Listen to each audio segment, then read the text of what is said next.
The attic door creaked open slower than I expected, like the wood itself didn't want to give us permission to enter. I remember standing at the bottom of the ladder, my hand frozen halfway up the rung, because the air coming from that place wasn't normal.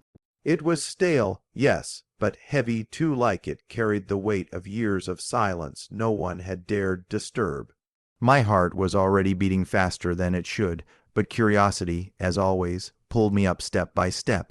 When my head finally rose above the opening, the dim light from my phone caught something I wasn't prepared for. There, in the middle of the attic floor, was a doll.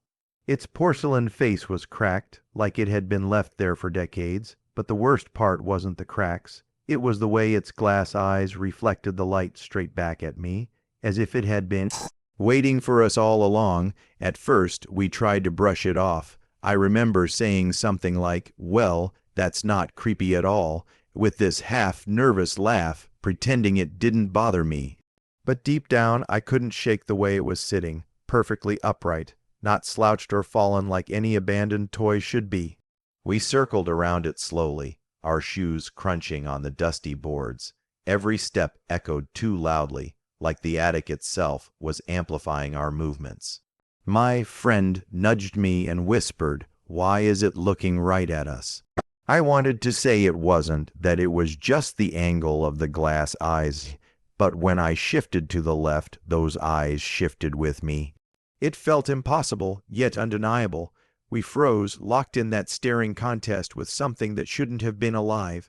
The longer we looked, the worse it got. My chest felt tight, like the doll wasn't just an object anymore. It was aware. Its dress was old-fashioned, torn at the edges, but strangely clean compared to everything else up there. Boxes were covered in cobwebs, furniture was layered with dust, but the doll, almost pristine. I remember leaning closer, phone trembling in my hand, and that's when it happened, the faintest sound, like porcelain scraping wood. The doll's hand had moved, ever so slightly, dragging against the floor. We both jumped back, nearly tripping over an old trunk. My heart was pounding so loudly, I swear it was drowning out every other noise. My friend whispered, "Tell me you saw that," and I couldn't even answer. All I could do was nod, my throat dry, because denial was no longer an option. Something was wrong, terribly wrong. And yet, instead of running, we stayed. Why? I don't even know. Maybe it was the shock. Maybe it was the curiosity. Or maybe something in that attic wanted us to stay. And then, just as we gathered the courage to step closer again, we realized the doll was no longer in the same spot. It had shifted forward closer to us. What happened next, that's where everything started to spiral out of control. We froze in silence, our breath shallow, our minds scrambling for answers that didn't exist. I swear, in that moment, the attic felt smaller, like the walls had inched closer, and the ceiling hung lower. My friend whispered my name, barely audible, but it sounded deafening in the stillness. The doll had moved. There was no denying it now. It wasn't just a trick of the light or a shift in shadows. The doll was closer, as if it had crawled forward when we blinked. I wanted to believe it was impossible, so I did the only thing my brain could think of. I pulled out my phone, holding it up as a makeshift shield, pretending that recording it would somehow protect us. The screen glowed faintly, cutting across the attic floor, and in that light, I saw dust disturbed in a perfect line, as if something had dragged itself across the boards. My stomach dropped. The line ended right at the doll's feet. The attic was too quiet, not just quiet, unnaturally silent. No creaks, no wind, no shifting wood. Just that suffocating stillness that made you hyper, aware of your own heartbeat. I could feel the blood rushing in my ears, the way you do when you've run too far too fast. But we hadn't moved. We hadn't even breathed properly. My friend, always the braver one, knelt down slowly, holding his flashlight steady. "It's just old joints," he muttered, trying to rationalize it, but I could hear the tremor in his voice. He didn't believe his own words. The flashlight beam passed over the doll's face, and that's when I saw it. The smallest crack in its porcelain cheek seemed wider now, like it was forming a grin. No, not a grin, more like a split, jagged and wrong, but curved upward in the faintest smile. My skin crawled, every hair on my arms standing on end. We both stepped back instinctively, like prey realizing the predator had just noticed them. And then came the sound. A faint, rhythmic tapping, tap, tap, tap. It wasn't coming from us. It wasn't coming from the floorboards shifting. It was coming from the doll. Its porcelain fingers were tapping the wooden plank it sat on, as if impatient, as if annoyed that we hadn't moved closer. Each tap echoed louder than it should have, bouncing around the attic until it felt like it was all around us. I wanted to leave. Every instinct in my body screamed to run down that ladder, slam the attic door, and never return. But something kept us rooted there. Maybe it was fear. Maybe it was the twisted curiosity humans can't seem to shake. Or maybe the doll didn't want us to leave. I glanced at the attic entrance, our escape, and for a split second, I thought I saw the ladder shift, just enough to creak. Like the attic was sealing us in, we had to test it. My friend inched forward, extending his foot carefully, like approaching a wild animal. The tapping stopped, dead silence. We held our breath. The doll didn't move, it just stared. And then, as if it had been waiting for that exact moment, its head tilted slowly to the side with a sound like cracking glass. Not fast, not sudden, agonizingly slow, deliberate, purposeful. Its eyes locked onto mine, and I swear I felt a pressure inside my head, like someone was digging into my thoughts. My hands were shaking so badly, I almost dropped my phone. The screen flickered, glitching for a split second, though there was no reason it should. Just static, a quick flash, but enough to make me gasp. When the picture cleared, the doll was even closer.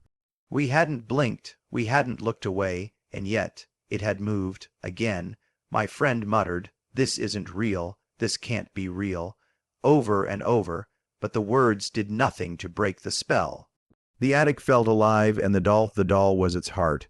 We backed up toward the corner, instinctively moving away from it, but the attic was small, boxed in, no real place to hide. The tapping started again, faster this time, like an impatient drumbeat. Tap, tap, tap, tap. I could feel it vibrating in my chest, syncing with my racing pulse. And then the doll stopped tapping. Its mouth cracked porcelain lips, moved just barely, enough to whisper something so faint I almost didn't catch it. It said, "Stay," and the worst part, we did. The word still echoes in my head even now, "Stay." That's what it whispered, but the way it sounded, like porcelain grinding against itself, didn't belong to anything human. I froze, every muscle in my body locked, like I was no longer in control. My friend grabbed my arm hard enough to hurt, his nails digging into my skin, and I knew he'd heard it too. We weren't imagining things. The doll had spoken. The air in the attic changed after that. It wasn't just heavy anymore.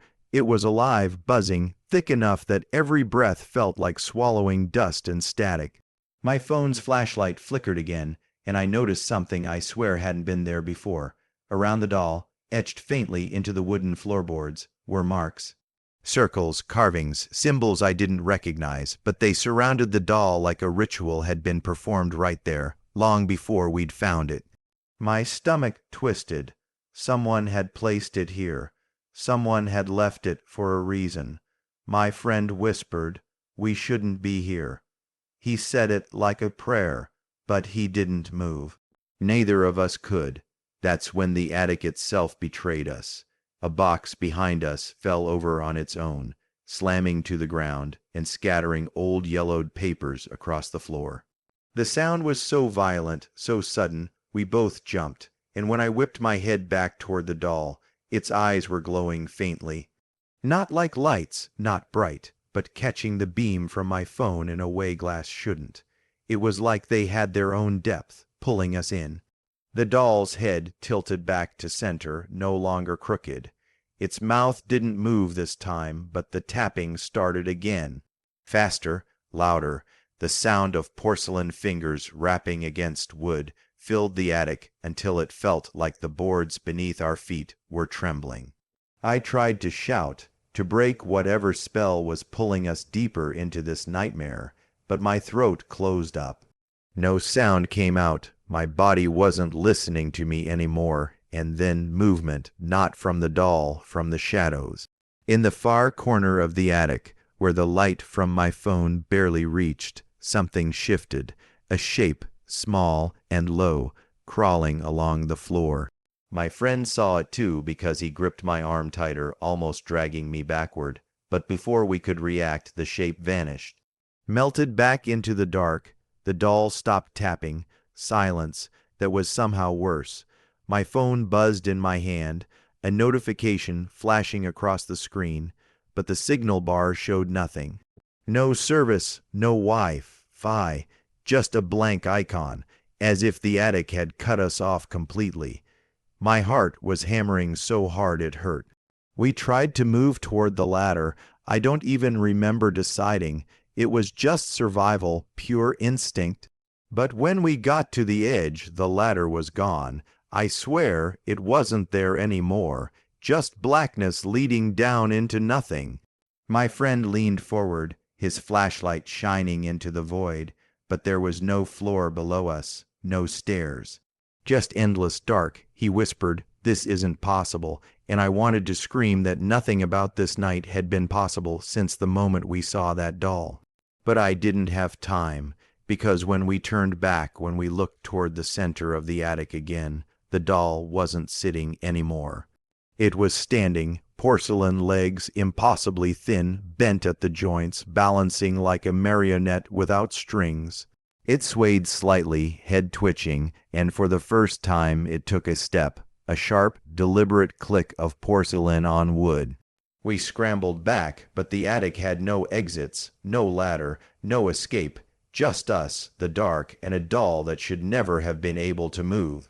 And then, just as we pressed against the wall, with nowhere left to go, the doll raised one hand slowly and pointed. Not at us, at the corner where the crawling shadow had disappeared. That's when I realized we weren't alone up there. What came out of that corner next is something I wish I could forget. The corner of the attic seemed darker than it should have been, like the shadows there had grown thicker, heavier, alive. We held our breath, both of us staring into that pitch black space, while the doll kept its porcelain hand raised, fingers still pointing like it was commanding us to look. The air was colder now. Every breath we exhaled came out shaky, visible in the beam of my phone like it was winter, but it wasn't cold outside. This chill came from something else. Then we saw it, movement again, a crawl, but this time slower, more deliberate. Pale fingers too long, too thin slid across the dusty floorboards. They bent wrong, jointed like an insect, scratching faint lines into the wood as they pulled the rest of it into view. My heart stopped when the shape finally emerged from the shadows. It wasn't human, at least not anymore. It looked like a child, maybe, once. Its body was small, curled awkwardly, bones jutting in angles that didn't make sense. Skin stretched tight, paper, thin, with dark hollows where its eyes should have been. And its mouth, wide, impossibly wide, hung open in a silent scream, jagged teeth glinting faintly as it crawled closer. Every scratch of its nails on the floor echoed like nails on glass, sharp and unbearable. We pressed back into the wall as far as we could, but the attic felt like it was shrinking, pulling us toward the thing. My friend whispered, don't move," but his voice cracked, trembling, betraying the fear he was trying to hide. The creature's head twitched violently, like it couldn't control its movements, snapping side to side before jerking back toward us. Even without eyes, I knew it was staring. I felt it, like being pinned in place by a predator's gaze. The doll, still standing perfectly upright, slowly lowered its hand, and the instant it did, the crawling thing stopped. Dead still, its limbs twisted into a crouch, waiting, like a puppet awaiting command. My stomach turned. The doll wasn't just alive, it was in control. It wasn't the monster, it was the master. The silence that followed was unbearable. Every second stretched too long, my pulse thundering louder than my thoughts. I tried to lift my phone higher, but my hand shook so badly the light flickered across the walls. That's when I saw them, more markings, not just around the doll, but across the beams, the boxes, the ceiling. Carvings burned into the wood, layered symbols that made no sense but radiated something wrong. It was like the whole attic had been turned into a cage. The creature let out a sound then, a low, guttural hiss that rattled in its throat, vibrating in a way no human sound could. It crawled closer, its limbs jerking unnaturally, until it was only a few feet away. My friend raised his flashlight, shining it directly on its face, and I wished he hadn't. In the beam, its skin wasn't just pale. It was translucent, veins mapped under the surface, pulsing with something black. Its jaw unhinged wider, impossibly wide, until it nearly split its face in half. But no scream came out. Just that hiss, deep and wrong, like it was breathing in reverse. I wanted to run, but there was nowhere to go. My brain screamed at me to fight, but how do you fight something like that? Every instinct told me this wasn't a battle we could win. And still we stayed frozen, waiting, praying. Then, in one sickening, sharp movement, the creature lunged, but not at us. It lunged toward the doll. The sound of porcelain cracking filled the attic as its claws raked across the doll's face. For the first time, the doll made a sound too, not a whisper, a shriek high-pitched, ear-splitting, like glass shattering inside our skulls. We dropped to our knees, covering our ears, but it didn't stop. The attic shook, boxes falling over, dust raining down. And when I forced my eyes open through the chaos, I saw something I'll never forget. The doll wasn't breaking. It was fighting back. Its porcelain hand shot up, gripping the creature's arm with strength that looked impossible. Cracks, spider, webbed through its body as if it was channeling every ounce of power it had left. And the creature, this eyeless, twisted thing, let out a screech of its own, jerking and thrashing as the doll held it in place. We should have run. That was our chance. But we didn't, because in that moment, something told us this wasn't just between them. This was about us, too. The doll turned its head just slightly mid-struggle and looked right at me. And I swear, its cracked lips moved again. It whispered, "Choose." The word struck me harder than the shriek. Choose, just one word, but it felt heavier than the entire attic pressing down on us. My chest tightened, my brain scrambled, but no answer came. Choose what? Between who? Between what? My friend looked at me wide-eyed, shaking his head violently like he wanted to scream. Don't say anything. The creature writhed in the doll's grip, its limbs flailing like a spider caught in its own web. The sound of porcelain grinding against bone filled the room, and every time the doll tightened its hold, the creature's hiss grew sharper, more desperate. My phone trembled in my hand, but I couldn't look away. It wasn't just a fight. It was a test. The doll wanted us to decide. The attic grew darker, even with our lights. Shadows moved where they shouldn't, stretching across the walls like fingers reaching for us. The carvings all around us glowed faintly now, pulsing with each screech. They weren't random. They were alive. Part of some kind of ritual, some kind of pact that we'd stepped straight into without knowing. My friend finally shouted, "What do you want from us?" His voice cracked, but the attic seemed to answer. The shrieking stopped for just a second. Silence again. And then the doll's head snapped toward him, its glass eyes reflecting light like twin mirrors. The creature twisted harder in its grip, trying to escape. Its jaw snapped open and shut, teeth gnashing inches from the doll's porcelain face. Black fluid dripped from its mouth, sizzling on the floor like acid. The wood smoked where it landed, burning holes into the boards. My heart lurched. If that thing got loose again, it wouldn't just go for the doll. It would go for us. Still, the doll didn't let go. It just whispered again, louder this time, "Choose." Choose what? To side with it, to destroy the creature, or was it asking us to sacrifice something? The thought made my blood run cold. I looked at my friend, and for a split second, I thought, what if the choice was between the two of us? The attic shook violently, snapping me out of the thought. More boxes toppled, scattering debris everywhere. Something crashed near the corner, an old mirror shattering into pieces, and in those shards I saw reflections that didn't match reality. Not just me and my friend, other figures standing around us, dozens of them, tall, faceless shadows in every shard of glass. Watching, waiting, I stumbled back, nearly tripping over a trunk, and shouted, "I don't understand." My voice cracked like a child's, but the words came anyway. The doll's grip tightened around the creature's arm, splintering its porcelain fingers. Both of them shrieked at once, a horrible chorus that made my vision blur.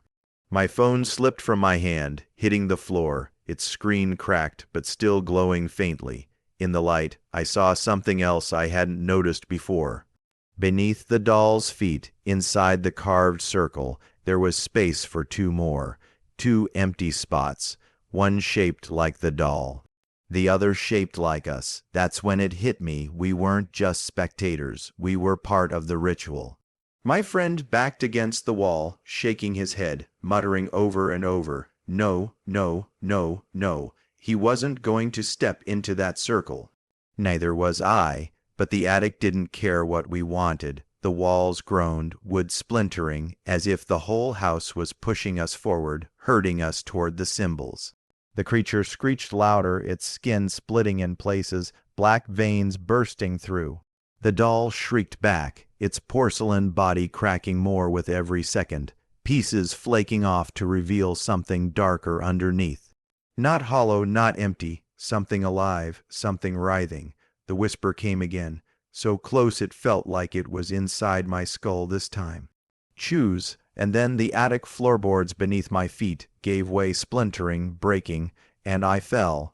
Into the dark. The fall felt endless, like I'd been dropped into a pit with no bottom. My arms flailed in the darkness, trying to grab onto something, anything, but there was nothing. Just black air rushing past me, pressing into my chest. And then, just when I thought I'd never land, the world slammed back into me. I hit the floor hard, dust exploding around me in a choking cloud. My lungs screamed, my body shook, but when I opened my eyes, I wasn't in the attic anymore. I was in another room, smaller, cleaner. The light here was dim, flickering like candlelight, but I couldn't find the source. The walls were lined with shelves, each one holding dolls, dozens of them, maybe hundreds, all porcelain. All watching, their glass eyes glinted faintly, reflecting me back 100 times over. I staggered to my feet, heart hammering in my chest. Every step echoed too loud, bouncing between the shelves. The dolls' faces were cracked, worn, but each one was upright, neat, positioned like soldiers in perfect formation. And then I noticed something worse. Some of them weren't porcelain all the way through. Some had human teeth, human hair, human eyes that darted ever so slightly as I moved past them. I backed away, trying to calm my breath, when I realized my friend wasn't beside me. I spun in every direction, calling his name, but only the dolls answered, heads twitching, mouths creaking open in a sickening chorus. A whisper filled the air, one voice spoken through 100 mouths. "Choose." I screamed back, "I don't know what you want." My voice cracked, desperation cutting through the fear. But then one doll, larger than the rest, stepped forward from the shadows. Its porcelain surface was perfect, uncracked, untouched. Its dress was white, untouched by dust. It looked brand new, and it was holding my friend. He dangled like a puppet in its arms, eyes wide, lips trembling, unable to move. The doll's head tilted, that too slow, too deliberate motion I'd come to dread, and its glass eyes locked onto me. "Choose." The word boomed now, echoing off every shelf, rattling every other doll like 1,000 tiny heartbeats. I knew then what it meant. It wasn't asking for sides. It wasn't asking me to pick between the doll and the creature. It was asking me to choose a replacement, to choose who would stay in this cursed place, sealed forever in porcelain, while the other walked free. My friend's eyes locked on mine, terrified, pleading. I shook my head, tears burning, because how could I? How could I condemn either of us to this? But the attic knew this place, this cage of dolls, didn't care about my feelings. The walls groaned, the shelves rattled.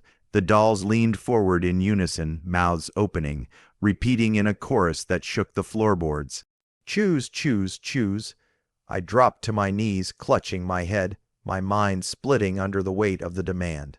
I wanted to scream, wanted to refuse, but the pressure built like a vice crushing my skull, and then, in one final surge, everything went silent. The dolls stopped, the room froze, the large doll stepped closer, my friend still limp in its grip, and reached out toward me with one perfect porcelain hand. I blacked out. When I woke up, I was back. The attic door was open above me, sunlight streaming in like nothing had happened. My phone buzzed in my pocket, the screen cracked but working, my friend gone, no trace, no footprints. No voice, just me, lying there on the floor with dust in my hair and splinters in my clothes. At first, I told myself it was just a dream, a nightmare from a game that got too real. But when I stood up, when I brushed myself off, something slipped from my pocket. Something cold, something smooth. It was a doll's eye, and that's when I realized this isn't over. So yeah, safe to say, we're never opening that attic again. At least not at night, because if we do, I don't think I'll come back out next time.